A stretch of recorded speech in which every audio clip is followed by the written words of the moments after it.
इस एडवेंचरस कहानी की शुरुआत होती है ब्रायन और डैनी नाम के दो बच्चों को दिखाते हुए जो अपने मॉम एंड डैड के साथ एक बहुत ही फेमस बीच पर घूमने आए थे। उन सभी की फैमिली तो बहुत ही अच्छी तरीके से एंजॉय कर रही होती है, लेकिन उन सभी को ये बात बिल्कुल भी नहीं पता थी कि आगे चलकर एक बहुत ही खतरनाक बीमारी चारों तरफ फैलने वाली है। धीरे धीरे करके कई साल बीतते चले गए और अब ब्रायन और डैनी काफी बड़े हो चुके थे, लेकिन दुनिया में चारों तरफ एक ऐसा खतरनाक वायरस फैल चुका था जिससे कि सभी लोग इन्फेक्टेड हो जाते हैं। कोई भी अगर इन्फेक्टेड हो गया तो उनका दिमाग बिल्कुल भी काम नहीं करता और वो एक तरीके से खतरनाक ज़ॉम्बी में कन्वर्ट हो जाते हैं। ब्रायन और डैनी तो उन सारे सर्वाइवर्स में से थे जो वायरस से बचे हुए हैं। अब हमें यहाँ दिखाया गया कि ब्रायन और डैनी अपनी अपनी गर्लफ्रेंड जिनका नाम बॉबी और कैट था उन्हें कार में लेकर वही पुराने बीच की तरफ जा रहे होते हैं जहाँ वो लोग काफी मजे कर सके, क्योंकि जब से चारों तरफ ये खतरनाक वायरस फैला है तो कोई भी घर से बाहर नहीं निकल सकता था। ब्रायन और डैनी तो अपने बचपन की यादें ताजा करना चाहते थे, इसीलिए वो बीच की तरफ बढ़ते रहते हैं। ब्रायन अब उन सारे लोगों के साथ अपनी कार लेकर एक सुनसान जगह पर जा ही रहा था, तभी उनके सामने फ्रैंक नाम का एक आदमी आ जाता है जिसने की अपनी कार बीच रास्ते पर खड़ा करके रखी थी। दरअसल फ्रैंक की कार अब खराब हो चुकी होती है, इसीलिए वो ब्रायन की कार के पास आकर मदद मांग रहा था। ब्रायन और बाकी सारे लोग थोड़ा सा डर जाते हैं,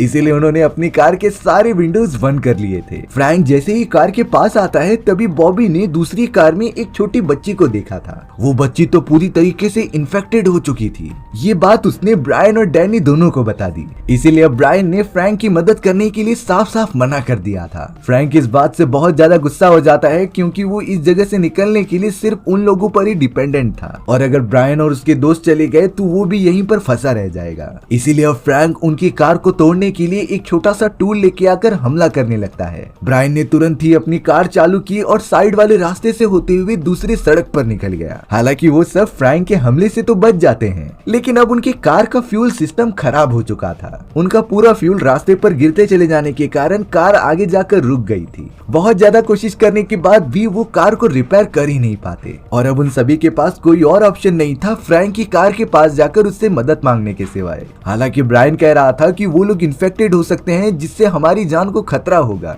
लेकिन इस डेजर्टेड एरिया में फंसे रहने के बजाय अगर वो लोग मदद करेंगे तो दोनों की हेल्प हो जाएगी। इसीलिए ब्रायन और डैनी और दोनों की गर्लफ्रेंड फ्रैंक के पास चले जाते हैं मदद मांगने के लिए। फ्रैंक भी समझ चुका था कि इन्हें मेरी कार की जरूरत है, इसीलिए फ्रैंक अब उन सभी से बहुत सारा कार फ्यूल लेता है और उन्हें उनकी डेस्टिनेशन पर ड्रॉप करने के लिए कहता है। ब्रायन और डैनी ने तो साथ मिलकर फ्रैंक की कार को भी ठीक कर दिया था। वो सब तो फ्रैंक और उसकी बेटी जो अभी इन्फेक्टेड थी उन्हें कार की दूसरी तरफ रखते हैं और बीच में एक प्लास्टिक का कवर लगा देते हैं। ये सेफ्टी इसीलिए बढ़ती जा रही थी ताकि बाकी लोग भी इन्फेक्टेड ना हो जाएं। अब यहाँ कार चलाते समय फ्रैंक उन्हें बता रहा था कि पास ही वाले एक रेस्टोरेंट को हॉस्पिटल में कन्वर्ट कर दिया गया है और शायद अब तक वहाँ के डॉक्टर्स ने इस वायरस का एंटीडोट बना लिया होगा जिससे कि मैं वहाँ जाकर अपनी बेटी का इलाज करा सकता हूँ। इसीलिए फ्रैंक के बताए गए अनुसार ब्रायन ने कार को उस हॉस्पिटल की तरफ मोड़ लिया था। उन्हें तो रास्ते पर चलते हुए कई घंटे बीत जाते हैं, लेकिन हॉस्पिटल अभी तक नहीं आया था। अचानक उन दोनों की नजर रोड के साइड में पड़े हुए एक कार की तरफ जाती है।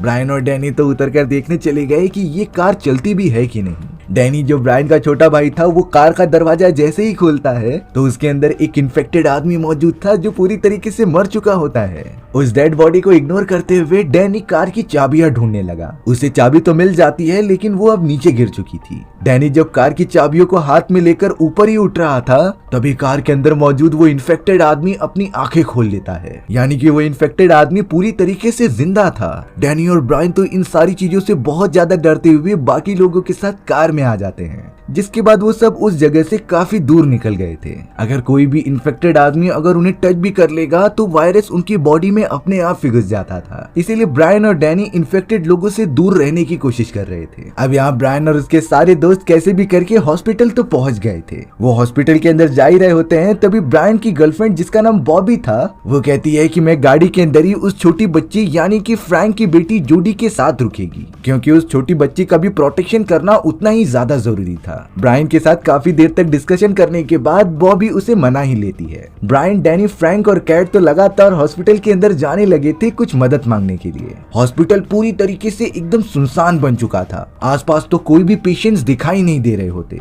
सबसे डरा देने वाली बात यह होती है कि हर पेशेंट के स्ट्रेचर के ऊपर काफी सारा खून गिरा था, जिससे कि फ्रैंक की उम्मीद धीरे धीरे टूटती हुई दिखाई देती है। काफी देर तक हॉस्पिटल में घूमने के बाद अचानक कैट के पीछे से किसी को भागने की आवाज आती है, जिससे कि अब ब्रायन और डैनी उसी आवाज का पीछा करते हुए एक बहुत ही बड़े चैम्बर में पहुंच चुके थे। पर आखिरकार वहां पर उन्हें एक डॉक्टर दिखाई देता है जो कुछ बच्चों के साथ अंदर बैठा हुआ था। फ्रैंक तो तुरंत डॉक्टर के पास जाकर उनसे एंटीडोट मांगता है, जिससे कि वो अपनी इन्फेक्टेड बेटी को ठीक कर सके।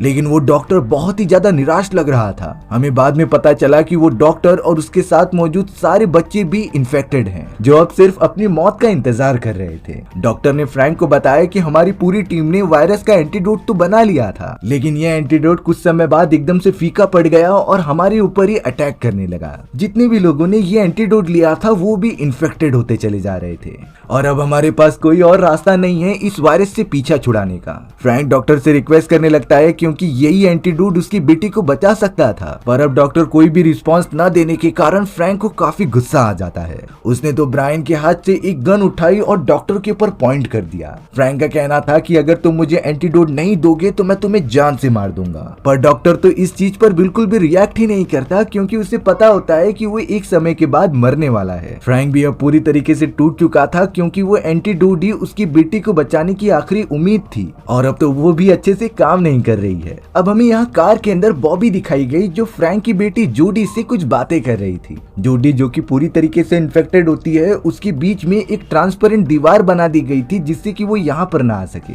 जूडी को काफी अच्छा लग रहा था कि वो बॉबी से इतने खुल के बात करती है, लेकिन अचानक बॉबी ने नोटिस किया कि जूडी को ऑक्सीजन अच्छे से नहीं मिल रही है और वो तुरंत ही वहीं पर बेहोश हो गई। हालांकि बॉबी ने मदद के लिए ब्रायन, डैनी और फ्रैंक को बुलाने की कोशिश की, लेकिन सभी लोग हॉस्पिटल के अंदर थे और वहां तक आवाज नहीं पहुंच रही थी। इसीलिए अब इमरजेंसी के कारण बॉबी खुद ही उस प्लास्टिक वाली ट्रांसपेरेंट दीवार को हटा रही थी और ऑक्सीजन सिलेंडर लेकर जूडी को ऑक्सीजन प्रोवाइड कर रही थी। इन्हीं सारी चीजों के बीच अब बॉबी भी जूडी की वजह से इन्फेक्टेड हो जाती है। बॉबी को कुछ नहीं समझता कि वो इस क्रिटिकल सिचुएशन में क्या करे। अब तो हॉस्पिटल से ब्रायन, डैनी और फ्रैंक तीनों वापस आ रहे थे, इसीलिए बॉबी तुरंत ही वापस दूसरी तरफ चली गई और उस प्लास्टिक की ट्रांसपेरेंट दीवार को वापस से लगा दिया। उसने तुरंत ही अपने कपड़े चेंज कर लिए, जिससे कि किसी को ना पता चले कि वो इन्फेक्टेड हो चुकी है। उसने तो ये बात ब्रायन तक को नहीं बताई। अब फ्रैंक जब अपनी बेटी जोडी को देखता है तब वो बहुत ही ज्यादा कमजोर फील कर रही थी। जोडी तो अपने फादर से कह रही थी कि मुझे वॉशरूम जाना है। फ्रैंक अपनी बेटी को कहता है कि तुम्हें वॉशरूम अकेले ही जाना पड़ेगा क्योंकि तुम इन्फेक्टेड हो, लेकिन जोडी की बॉडी में इतनी ज्यादा हिम्मत नहीं होती कि वो अकेले चल सके।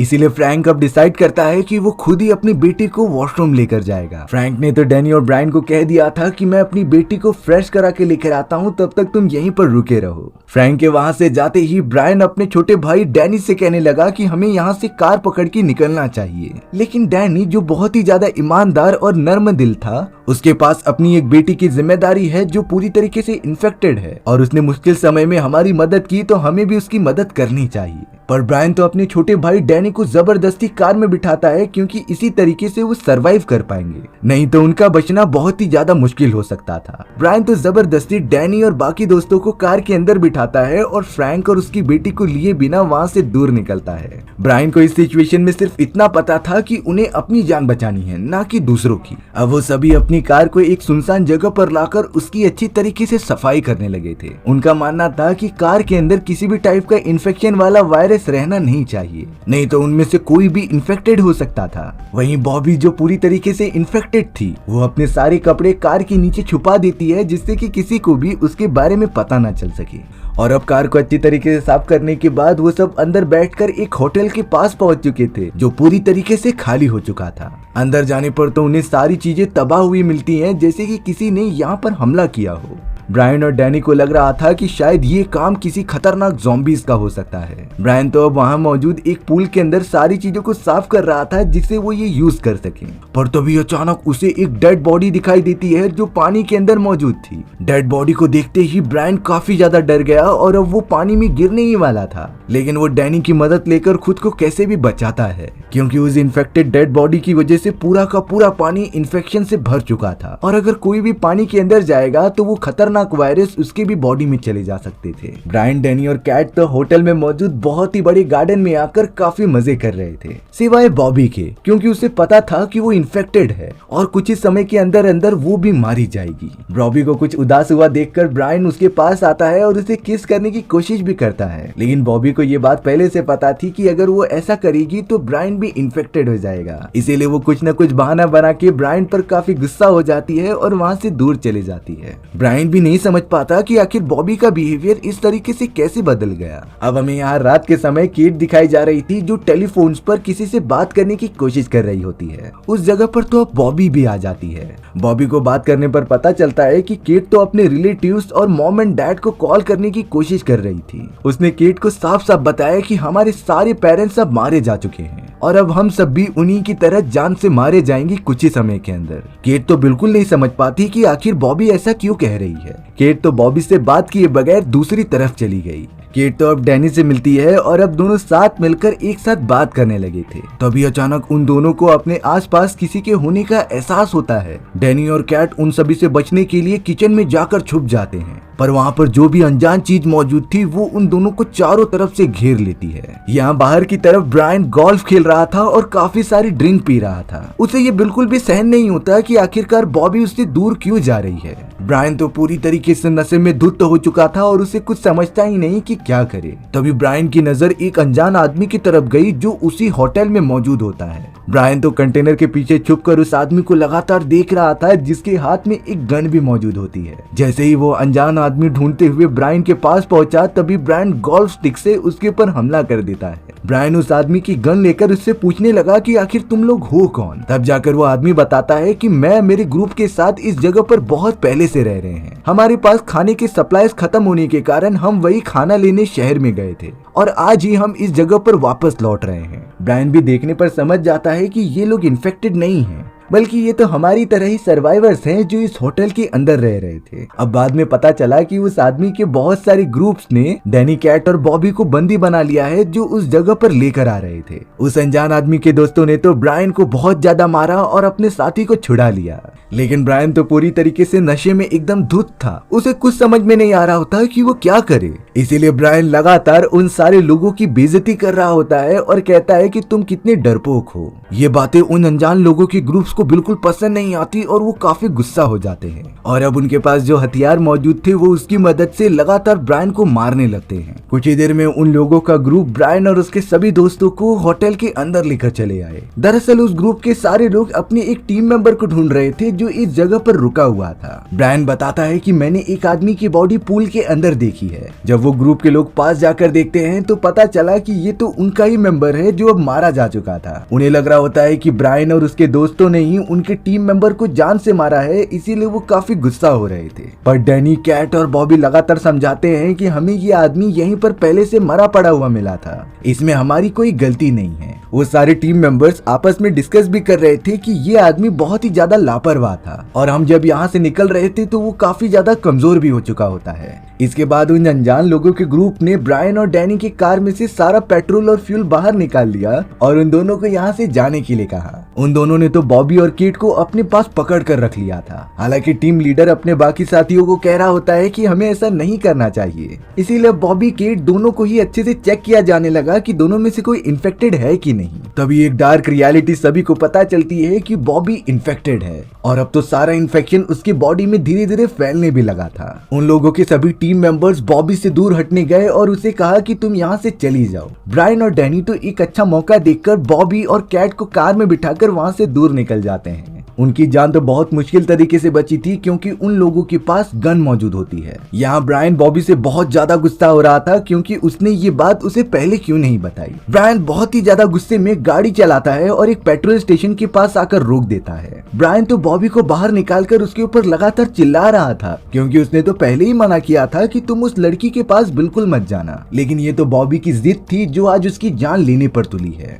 ब्रायन अब सारी चीजें मजबूरी के कारण कर रहा था। उसने तो बॉबी के लिए खाने का सामान रख दिया और उसे वहीं पर छोड़कर कार लेके जाने लगा। बॉबी तो बहुत ज्यादा रो रही होती है कि उसे भी साथ में लेकर चलो, लेकिन वो इन्फेक्टेड थी और ब्रायन नहीं चाहता था कि इसकी वजह से किसी और की जान जाए। डैनी तो अपने बड़े भाई ब्रायन की इस तरीके से बिहेवियर को देखकर काफी शॉक हो जाता है। यहाँ उन्हें पता चला कि उनकी कार का फ्यूल अब खत्म होने वाला है, जो ज्यादा दूर तक नहीं चल पाएंगे। तभी ब्रायन को रोड पर एक दूसरी कार आती हुई दिखाई देती है। ब्रायन तो उस कार पर पूरी तरीके से कब्जा करना चाहता था, इसीलिए वो अपनी कार की स्पीड बढ़ाकर उस कार के सामने जाकर रोक देता है। डैनी को पता था कि उसका बड़ा भाई ब्रायन बहुत ही ज्यादा गुस्से में है, इसीलिए वो ब्रायन को अंदर रहने के लिए कहकर उन लोगों से बात करने चला जाता है। कार के अंदर 2 लेडीज मौजूद थीं। डैनी तो बड़े प्यार से मदद मांग रहा था कि उन्हें लिफ्ट की जरूरत है और वो उसकी मदद करें, लेकिन वो दोनों लेडीज इस बात से मना करने लग जाती हैं और कार को रिवर्स लेती हैं। अगले ही मोमेंट में ब्रायन अपने हाथ में गन लेकर डायरेक्टली उस कार के ऊपर फायर करने लगा। उनमें से एक लेडी तो मारी जाती है,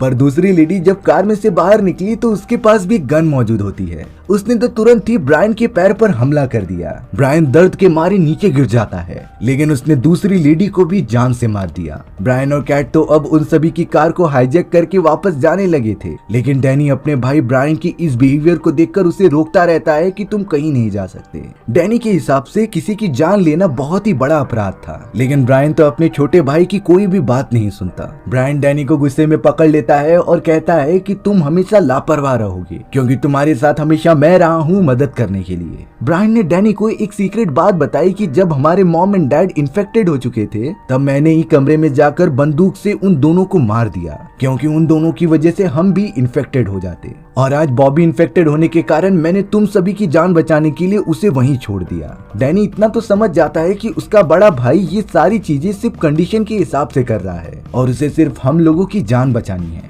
डैनी, ब्रायन और कैट अब कार के अंदर बैठकर दूर जाने लगे थे। ब्रायन के पैर पर गोली लगने के कारण उसका काफी ज्यादा खून बह रहा था, इसीलिए डैनी और कैट पास ही में मौजूद एक घर के पास रुकते हैं उसकी बैंडेज करने के लिए। हालांकि डैनी को घर के अंदर घुसने का कोई रास्ता दिखाई नहीं देता, इसीलिए वो ऊपर की खिड़की की तरफ से जाता है। अंदर जाते ही उसे एक बूढ़ी औरत दिखाई दी जिसके हाथ में गन मौजूद थी। थोड़ा अच्छे से देखने के बाद ब्रायन को पता चला कि वो बूढ़ी तो बहुत पहले ही मर चुकी है। उसने तो बड़ी सावधानी से ओल्ड लेडी के हाथ से गन लिया और उसे अच्छी तरीके से साफ कर दिया। तभी डैनी को दूसरे कमरे में से कुछ अजीब सी आवाजें आ रही थी। वो जब वहाँ जाकर देखता है तब वहाँ एक कुत्ता मौजूद था जो किसी आदमी की डेड बॉडी को खा रहा होता है। ये मोमेंट डैनी के लिए बहुत ही ज्यादा डरा देने वाला था। तभी डैनी की नजर वहाँ रखे गए बैंडेज और दवाइयों पर जाती है, इसीलिए वो बड़ी सावधानी से उन्हें इकट्ठा कर रहा था, पर अब उनमें से एक बोतल नीचे गिरने की वजह से कुछ आवाज होने लगी। वो कुत्ता अब डैनी को देख लेता है जिसके ऊपर तुरंत ही हमला करने आ चुका था। अच्छी बात तो ये थी कि डैनी के पास गन होती है। उसने गन की मदद से तुरंत ही कुत्ते को निशाना लगाकर शूट कर दिया।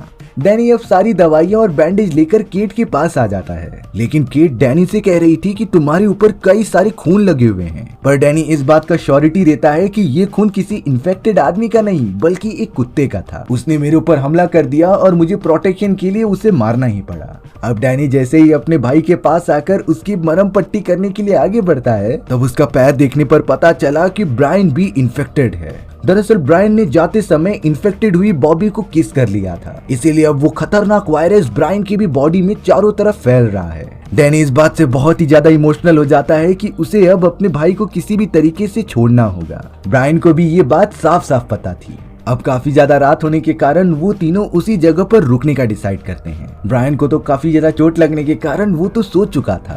तभी केट डैनी को इशारा करती है कि तुम अपने बड़े भाई के हाथ से कार की चाबियां ले लो, जिससे कि हम दोनों यहाँ से दूर निकल जाएंगे। डैनी को भी लगने लगा था कि अब मेरा भाई तो इन्फेक्टेड हो चुका है, इसीलिए हमें उसे छोड़ना ही होगा। पर वो जैसे ही चाबी लेने के लिए ब्रायन के पास गया, ब्रायन होश में आ जाता है। लेकिन थोड़ी ही देर बाद ब्रायन को वापस से नींद आ जाती है। डैनी अब बड़ी सावधानी से ब्रायन के हाथ से गन और चाबी ले लेता है और धीरे धीरे आगे बढ़ने लगता है, पर ब्रायन को इस बात का अंदाजा लग चुका था, इसीलिए वो खड़ा होकर पूछने लगा कि तुम कहाँ जा रहे हो। डैनी और केट ब्रायन को कुछ जवाब नहीं देते और वो तुरंत ही कार में बैठकर कार को चालू करते हैं, पर डैनी को पता चला कि जो चाबी वो लेकर आया है वो तो कार की है ही नहीं, असली कार की चाबी तो ब्रायन के पास मौजूद है। यहाँ ब्रायन जो इन्फेक्टेड होने के कारण धीरे धीरे ज़ॉम्बी में कन्वर्ट होने लगा था, वो डैनी और केट से कहता है कि तुम दोनों मुझे मरने के लिए छोड़कर अकेले कहाँ जा रहे हो। केट डैनी को समझाती है कि अगर हम ब्रायन को बचाएंगे तो हमारी भी जान खतरे में पड़ सकती थी। डैनी को पूरा सिचुएशन समझ में आ चुका था, इसीलिए वो गन लेकर अपने बड़े भाई ब्रायन के पास जाता है। उसने तो चाबी मांगते हुए ब्रायन की तरफ गन तान दी थी। ब्रायन का सिंपली मानना था कि तुम मुझे अपने साथ नहीं लेके जा सकते तो मुझे शूट करके खत्म कर दो।